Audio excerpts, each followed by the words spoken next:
akkam jirtu jamaa Oromoota kan koo mee isinaaf hubadhaa mee isinaaf dhagahaa jiru biyya ormaa wantan keessa jiru maaluma carraan koo kan biyyaa na baase nama akka kiyyaaf gabra na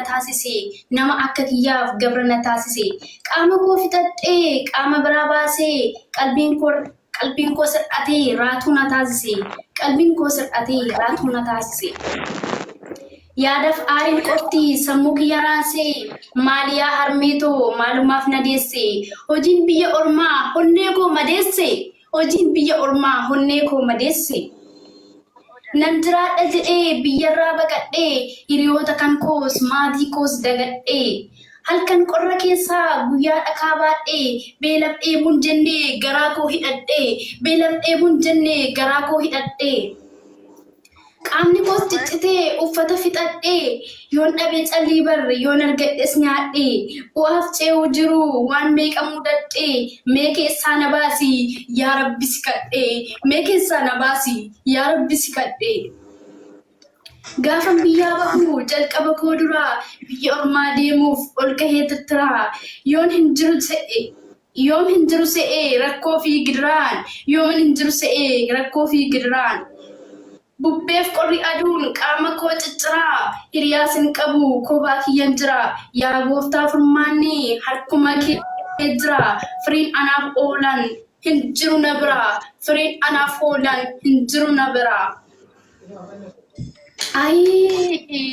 ijoollummaa kootiin biyyarraa baqadhee waaf ba'ii jiru meeqa dhandhamadhee yaa rabbi yaa Allah yaa gooftaa si kadhee humna koo naaf ta'i yoon ani gufadhe obsa kee naaf kenni yoon ani muufadhe namaanis wal dhabee yoon jannii qabadhe dhiifama naaf godhi yaa rabbi si kadhe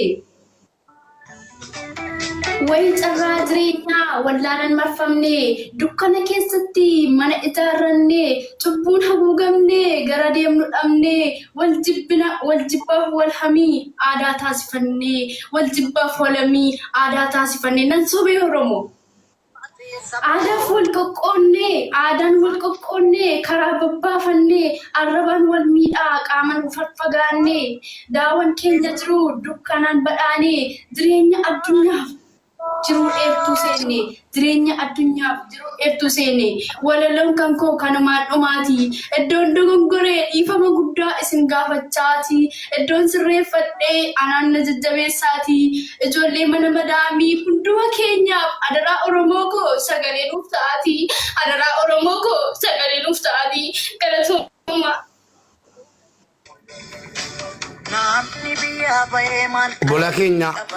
obbolaa keenya biyya arabaa keessatti du'anii sagantaan keenya itti fufaa amma warri mana madaam keessatti warri shaamaa qopheessifattanis warri gastii irratanus daqiiqaa lamaaf obbolaa keenya mana madaam keessatti du'anii reenfa jalaa galchaa turre hunda daqiiqaa lamaaf yaadanna jechuudha bakkuma jirrutti hundi keenya iyyuu obbolaa keenya warra mana madaam keessatti qabsaa'ota keenya shamarran qabsaa'ota keenya warra biyya ormaa keessatti du'anii reenfa maatiidhaa ergine sana daqiiqaa lamaaf yaadanna sirbaa caaluutiin.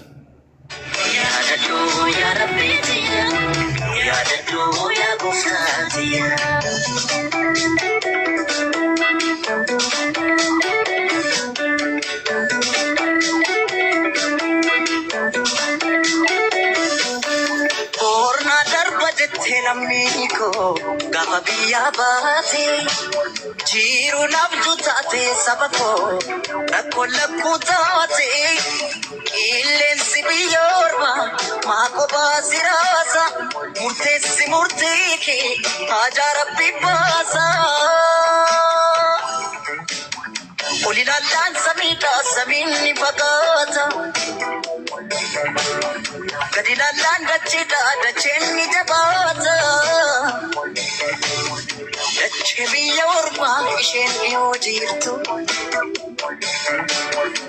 Gara jabeettidha malaa namaan himtu Naamni biyya bahee maal qananii qaba. Biyya isaa yaadatee yaadaan qalbii caba. Anananii jedhamee jira. Anaa nyaatu biyya omooti. Anananii biyya sabaatiya. Anananii jedhamee jira. Yaadadhoo yaa rabbiitiya. Yaadadhoo yaa gooftaati. Galatooma ulfaadhaa hundumti keessanii yoo dabareedhaan ol galtu warri ol galan sagantaa jaraa fixatanii gadi bu'uu warri immoo jala jirtanu ol galtu amma ol galtanutti taap koppiliink godhaa ergasii sagalee nuu ta'a turtanii rakkataa gargaaraa turtanii galatooma dhugaa shamarran mana madaamii tokkoffaadha isin qabsaa'otaa kaleessa rakkataadhaaf sagalee taatanii hin boo'inaa of tasgabbeessaa warri bohaartanu warri komentii irratti bohaartan of qabaati koppiliink sheer godhaa amma kana koppiliink sheer godhaa meemee tokko tokkoon sagalee shamarran mana madaamii maali rakkoon jaraa ka jedhu tokko tokkoon isinii guddifneeti yaadarraa fuunee gadi buusaa namoota haaraa 8 immoo galchinee sagantaa shamanaa ammas amma ganamaatti itti fufa amma ganamaatti amma dabaree argattanutti koppiliink godhaa mee obboleettii koo mee waa'ee biyya arabaa kana akkamitti ibsitaa rakkoo maaliitu irra gahaa ture gabaabsiitii daqiiqaa tokko si kenneerraa dubbadhu warri kaanis ni dubbattu jechuudha. Hadda maaltu shaamaa isin dubbadhu. Okay, carranaa kennuu keetiif mubee keenya hundi galatoomii hundi keessanuu galatoomaa namni Oromoo 4,000 asitti argamtan kuni galatooma asitti nuuf argamu keessan garuu asitti nuuf argamu keessan qofti gahaa miti. Isnuti kan sinirraa barbaannu mana kana keessa teenyee gola madaamii keessa teenyee hara dhuftanii waliin boo'u hara dhuftanii shaaman waliin ibsu hara dhuftanii nuuf gadduu keessan qofti gahaa miti. Sagalee isinirraa barbaanna. Sagalee nuuf ta'a. Amma sirran deddeebi'ee isinitti dubbadha. Sagalee nuuf ta'a. Nuti rakkina guddaa rakkina hamaa keessa jira. Keessattuu kanaan dura biyya Saawudii keessatti ijoolleen meeqa du'amaa, qalamaa, ajjeefamaa, mataan irraa haaddamaa ture. Amma immoo kunoo biyya Beerut keessatti ani mataa kiyyaan Beerutiin jira. Beerut keessatti namni ajjeefamaa, gudeeddamaa jira. Dubaay keessattis akkasuma. Kunooti mana madaamii ni galanii yookaan ilmi ishee yookaan dhirsi ishee jaartii tortoraa waggaa 80 waggaa 90 dubartii gudee dhufitti fiiga. Nuti mana isaanii keessa jira. Akkatti dubbannu hin qabnu afaan hin qabu. Yoo dubbanne hattuu taana. Yoo dubbanne akkana nu godhanii ilmi kee akkana na godhee dhirsi kee akkana na godhee jedhee yoo madaamii tiyyatti galgala gadhee yoo yeroo isheen galte itti himadhee warqii keenya hattee naan jedhu. Hatteetii hin hattee hattuu taana. Mortuu taana. Sobduu taana. Oromoo sagalee nu ta'a. Eenyutti sagalee nu taatanii imbaasii biyya Itoophiyaa jirutti nuuf iyyaa warri keenya nuuf iyyaa deemaa hiriira nuuf baha. Mubaarak Musammaan nam tokkichi qofti gahaa miti. Mukti takkittiin kophaa ishee ibidda jala yoo galte hin gangalatti malee bobeessu. Imbaasitti deeman iyyaa. Ejensii biyyarraa isin baasetti yeroo bilbiltanu deebiin isinii deebi'u ejensii irraa maali? Ejensii biyyarraatti nuu himaa. Imbaasiin hin jiru biyya kana keessa hin qabnu. Ejensiin biyyarraa yeroo ijoolleen itti bilbilatanu deebiin jaraa maali?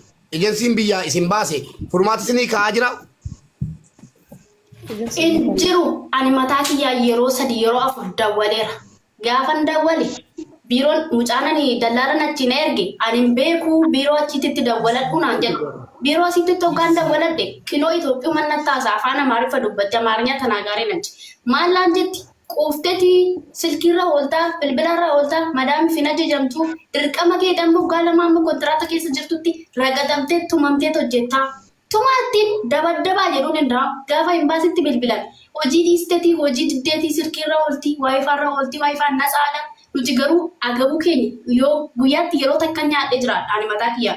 Guyyaatti qursii nyaadhu irbaata nyaadhu miisaa duwwaa nyaadhee jiraadha. Isaanummoo hojii nani hojjedhu isinumatu wal beeka hojii hojjennu hojii akkamii akka hojjennu. Gaafa imbaasitti dawwalame dabaddabaa ittiin surumayyuu natti jabeessan. Imbaasiin biyya kanaa nutti jabeessaa jira. Warri Itoophiyaa jirtan biiroo Itoophiyaatti deemaa maatiin keenya deemaa tos sagalee nuuf ta'a iyyaa dhiisisaa. Isin achi teessanii birrii fideettan jejaan mana ajaari maali nu godhe eessaa fuunee isinii kennan nuti birrii taane nu dhumne. Kanaafuu walumaa galatti guyyaa hadhaatii kaasee deeggarsa wanti jedhamu tiktookii irratti hin jiru gara kootiin labsineerra maallaqni shamarran biyya arabaa reenfa jaraatiif kana booddee kan jala walitti qabatan reenfa jaraattiin of galchuuf malee isinirra waan barbaadanu dhuftanis mana kanatti rakkoo tokko himatina adda kaasaati.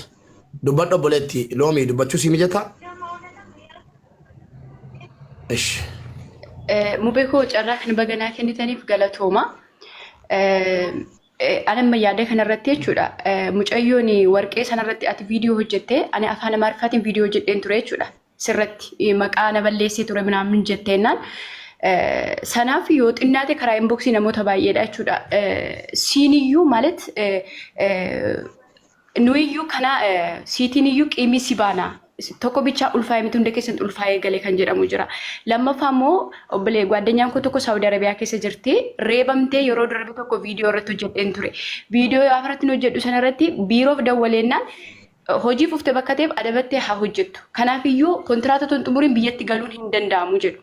Kanaafiyyuu balleessaa kan qabu jechuudha. Warra asiituu hin taane tokkoffaa warrallee biiroo keessaa qulqulleessan wayim deemmoo isaan raddaatii jedhanii warra achi keessaa hojjetanii unuuf dhimma tokko iyyuu nuuf hin qabani. Tokkoffaa maal nyaattu maal dhugdu mindaan keessan isinii kanfalamaa jira namni jedhee unuuf quba qabu tokko iyyuu hin jiru. Lammaffaa immoo yeroo amma fakkeenyaaf nuyi biirootti dawwalanne namni silkii nu jalaa kaasuu jiru. Waraabaa wannan dubbataan jirree fi akkasii waraabdanii maxxansitanuuf namni namummaan xooraa namummaa qabdu. Namni nama taate haadha qabdu obboleettii qabdu kun obboleettii keeti. Gorseen finnaan hunda jiraatu hin beeku. Garuu rakkoon jara humna kooti ol ta'eera waan ta'eef waraabaatii daddabartaa. Kanaafan haasa hodhee dhaggeeffadhaa hunda jara dabalee naasofsiisa. Nama haaraallee nan galchaa. Please waraabaa viidiyoo bakka isinii ta'e deeqaa tokko tokko gadhiisaa fi dubbadhu fitan. Yeroo uumama fakkeenyaa fi rakkina keenya dawwalannu irra caalatti amma fakkeenyaa fi nuyi Oromoo taane yeroo asii jirru mirga hin qabnu asitti jechuudha. Namni dubbanne ageessifachuu hin dandeenyu. Amma fakkeenyaaf akkuma obboleettiin keenya haasofte asii umurii 90 dulloome unuu nu dafaruu nutti fiigu yoo waa tokko dubbanne jechuudha. Namni dhimma keenya qabu hin jiru. Kanaaf maaliif namni unuu nu to'atu hin jiru. Namni dhimma keenya qabu hin jiru. Maatii keenya yoo ta'es immoo fakkeenyaaf amma hundi keenya iyyuu biiroo mataa keenya danda'e qabna. Isaaniitiin otoo as xanaqqaqu ta'ee hamma kanan taanu namoonni baay'ee du'aniiru namoonni baay'ee fooqira darbataniiru namoonni baay'ee maraataniiru jechuudha. Amma fakkeenyaaf yeroo ati viidiyoo tokko laayivii irratti hojjettu afaan Oromiffaatiin yeroo hojjetamu ani yeroo baay'ee tokko afaan Amaariffaatiin hojjedheera akka namoota baay'ee bukkee gahuutti jechuudha. Haa hojjetamuyyuu malee nuyi maaliif ergi mirgiif dirqamni keenya jira ta'eeti maaliif nuyi namni nu to'atu hin jiru. Biiroo keessa immoo warri achi keessaa qulqulleessan yeroo hundawwallee biirootti wal nu qunnamsiisaa jennu hojiif uftee nuun jedhu madaamonni nu reebu nyaatan argannu bakka ciisaa gaarii hin qabnu shaampoo nuuf hin bitanii moodesii nuuf hin bitanii baay'ee tasaqaayanii jirra. Namni unuutiin nu ilaalu hin jiru baay'ee rakkannee jirra. Kanatti kadhaan immoo gaafa mindaan ji'aa keenyaa dhufu nuuf hin kennani. Gaafa mindaan ji'aa dhufu nuuf hin kennani kilaasii gahaa hin qabnu nyaata gahaa hin qabnu waa tokko nuun bitanii jechuudha. Unuu yeroo dubara taanu waan baay'ee nu barbaachisa. Moodesii irraa kan kaatu waan hundumaa jechuudha. Guyyaa guutuu amma fakkeenyaaf shaashii xaxannee oollaa firiideemii hin qabnu sa'aatii hirribaa hin qabnu dhukkubsannee illee mana yaalaa nama nu geessuu hin qabnu nuyi jechuudha. Kanaafiyyuu ati qobaa kee amma kana dubbattee waan gootu hin qabdu. Kanaafiyyuu ati nuuf jiraadhu waan inni jechuu barbaadu tokko maatii keenya qabatee jechuudha. Nuun nu to'achuu qabu. Biiroo wayim deemmoo dallaalaa jedhanii warri as nu erganii birrii keenya nurraa nyaatanii malee faayidaa hin qabnu. Kanaafiyyuu nuyi biyya Arabaatti baay'ee tokko cunqurfamaa jirra, baay'ee rakkachaa jirra, baay'ee miidhamaa jirra. Ulfaadhu galatoomi. Kabajamtoota jaallatamtoota daataa an qabu utuu namni hin deemne daataa an qabu irraa yeroo ammaa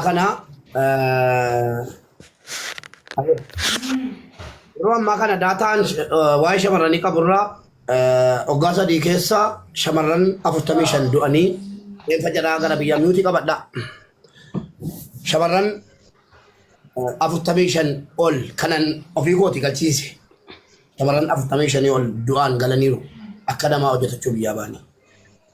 Yeroo ammaa kana kanan Afrikaa qabu shamarran mana Arabaa keessatti du'anii kan boleettii keenya kuba jalxaati jedhame ammuma misaa nyaattee ammuma gadi baatee summii nyaachisanii jechuudha shakkii gootti. Ammuma misaa nyaattee biyya beeru keessatti ammuma gadi baatee balbala irratti kuftee kajattee dhaltuu naannoo Shawaa san dabalatee nama 7tu du'ee reenfi obboleettii keenya Wallaggaa kan Saawudi Arabiyaa keessatti Samiiraa summii nyaachifamte jedhamte sanaa waliin nama 7tu du'ee tallaajaa keessatti argama. Biyyuma imbaasiin jiru keessatti balaa kana hundaaf shamarran keenya biyya Sooriyaa keessatti kan yeroo Sooriyaan nageenyi jiru kan biiroon isaa beekamu biyya Sooriyaatti ergee akka carraa Sooriyaan jeequmsaan gatii jeeqamteef obboleettii keenya dhalattuu Jimmaa kan taate nama umurii 25tiin biyya Sooriyaa deemtee waggaa 18 guutuu mana namaa keessa jirti. Namni sagalee ta'u yoo jiraate qaamni shamarran kanaa sagalee ta'u yoo jiraate qaamni olaanaan dubbisu yoo jiraate kennuudhaaf lakkoofsa bilbilaa jala sanaa kennuudhaaf qophiidha. Waan daataa waan ragaa as miidiyaa irratti dubbataarra waan ragaa qabatamaa qabnu jechuudha.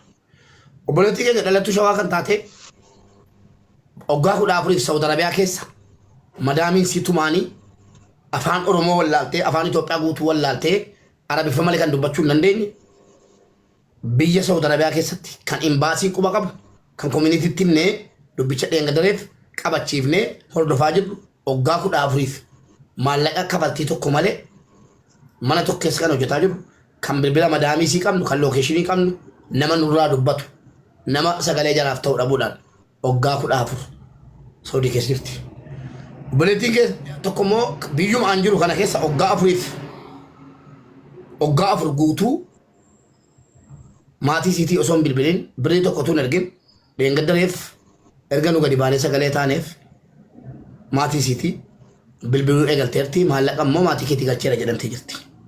Kanallee nama maallaqa si hordofee lubbuu siillee hordofee mana sanaa baasu biyyuma imbaasiin jiru keessatti imbaa walumaa galatti maddi rakkoo kanaa tokkoffaan ejensii seeraan alaa Itoophiyaa keessatti eeyyama baafatee shamarran daldalaa jiru. Lammaffaan imbaasii biyya Itoophiyaa bakka bu'ee biyyoota keessa faca'ee jiru.